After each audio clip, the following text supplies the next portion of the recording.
Chuck Schumer, who joins us from the Broadcast Center in New York. Welcome, Senator. I want to start with this question of North Korea and the missile test. Do you think this is a test of a new president, or is this just North Korea doing its periodic thing? Well, it's both. North Korea has shown itself to be an irresponsible nation in every way, and I'm sure they're testing President Trump. I was glad he issued the statement with the Prime Minister of Japan, but he also ought to do it quickly with South Korea. South Korea is probably more susceptible to North Korea's virulence than any other country. And there was some doubt cast on the relationship in the campaign by the then candidate Trump. So do the same thing with South Korea that he did with Japan, and do it quickly. Is that all that can be done, though, is just words and condemnation? No. The real answer to curtailing North Korea is China. Like on so many other areas, China has been woefully inadequate, and they could squeeze North Korea economically. 90% of the imports and exports go through China. And I think we have to tell the Chinese that they have to put the wood to North Korea in a much more serious way than they've done so far. I want to move on to the president's executive order on immigration. He is considering maybe doing another executive order. What's your view about that? Do you think it's possible to do with a tighter? No.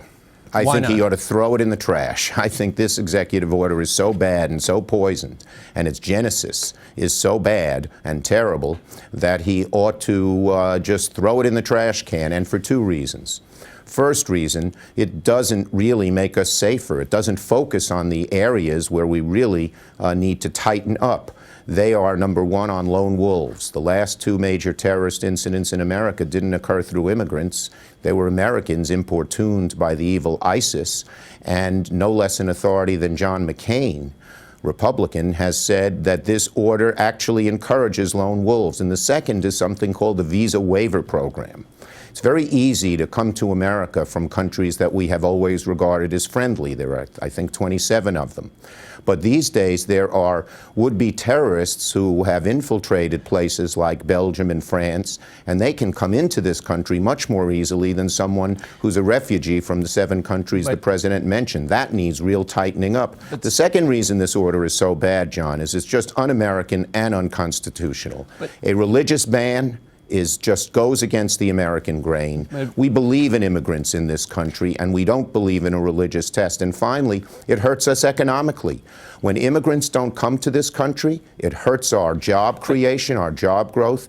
Silicon Valley is very worried that a lot of their jobs are going to have to go to Vancouver, where Canada has a much more forward-looking immigration policy. But let me ask you this, Senator. Why not just have a pause? I mean, we do know in Europe that ISIS has tried to get into the refugee program. They've had issues there. Isn't it okay for a president to come in and say, hey, let's take a look at this vetting. We'll have a little bit of a pause here. There's nothing wrong with that, is there? Well, first, it's not a pause for Syria. And second, it cuts against the grain of what America's all about, which is it embodies a religious test. That's how Rudy Giuliani set it up. That's how that's how President Trump talked about it. And it doesn't focus on the areas that need to make us safe. The 3 judges in the panel said they've shown no evidence that our safety is at risk or rather, they've shown no evidence that this executive order would make us safer. Let me say, Rudy Giuliani, I think, said he was moving it away from a religious test. But let me move on to just working with Donald Trump in general. The majority, the Democratic leader in the House, Nancy Pelosi, said as long as the president continues down this path, she met with the various policies he's promoting, there is nothing Democrats can work with him on. Is that your view, too? That's it? Nothing? Can't work with him on anything? Well, let me say this. We'll be guided by our values. Our values guide us. We're not going to say no to President Trump on things we might totally agree with. An easy example. He calls for closing the carried interest loophole, something Democrats have stood for and Republicans have opposed. We're not going to say no because his name is on it. But he has moved so far away from moderate positions. You know, he campaigned as a populist against the Democratic and Republican establishments, but he's governing as a hard right guy. And his values are so far away from ours, it's hard to see where he would cooperate, where we could cooperate with him. You know, his cabinet hard right, not populist, bankers, billionaires, conflicts of interest, people who want to end Medicare, people who demean workers, let me things ask you, like though, that. Senator, what you talk about your values, but you've also got your voters. You've got people protesting in front of your house that say resist or resign. It looks like the situation in the Democratic Party is that Democrats can never cooperate with the president for fear of their voters punishing them for not resisting him on everything.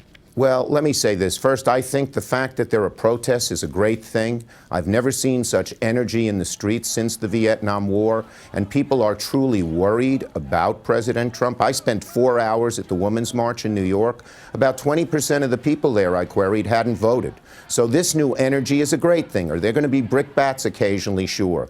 But the Democrats and so many Americans are united in opposing Trump in where he's going, that I think overall it's an extremely positive thing. Let me ask you a specific case on the Supreme Court nominee, Judge Neil Gorsuch, which the president has put forward. You wrote in the New York Times that he, quote, refused to answer rudimentary questions in your interview with him, and you said that was a real challenge. But both Democratic and Republican nominees for that court spot in the past have refused to answer questions all the time. That's what they do. So this doesn't seem to me to be something that's particularly new for a Supreme Court justice or one that's been nominated to refuse to answer questions they might have to rule on if they get on the bench. Okay, what's particularly new, John, is that we have a president who is overreaching dramatically, who shows little respect for rule of law, who seems to violate the Constitution in his first 3 weeks and intimidates judges who have cases before them. This demands a new standard, a much more independent justice than in the past, because after all, the Supreme Court is our last refuge against a president who overreaches, who doesn't respect balance of power. Now, I sat with Judge Gorsuch and I said, show me you're independent. He said, well, I am independent. I said, show me. And I asked him some very specific questions that he should answer. These are not about existing cases. I said, if there was a law that said all Muslims are banned from the United States, would that be unconstitutional? That has nothing to do with the case before him, or before us, before the court.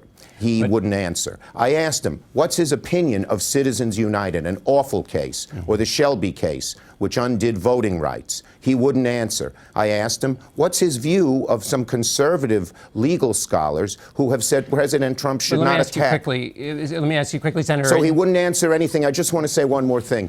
I had the eerie feeling I was sitting just the same as with Judge Roberts when he was a judge. He wouldn't answer any questions. He said he'd call balls and strikes. He got into office. He became an activist judge and moved the country far to the right, favoring special interests over working people. Final question, Senator. Just he did mention, though, that he thought it was disheartening, the President Trump's comments about the judiciary. And if you look at his record, he has clashed with the idea of giving deference to the executive branch on regulatory questions. So if you look at his record, he has not, he's shown separation from the executive and his words as well.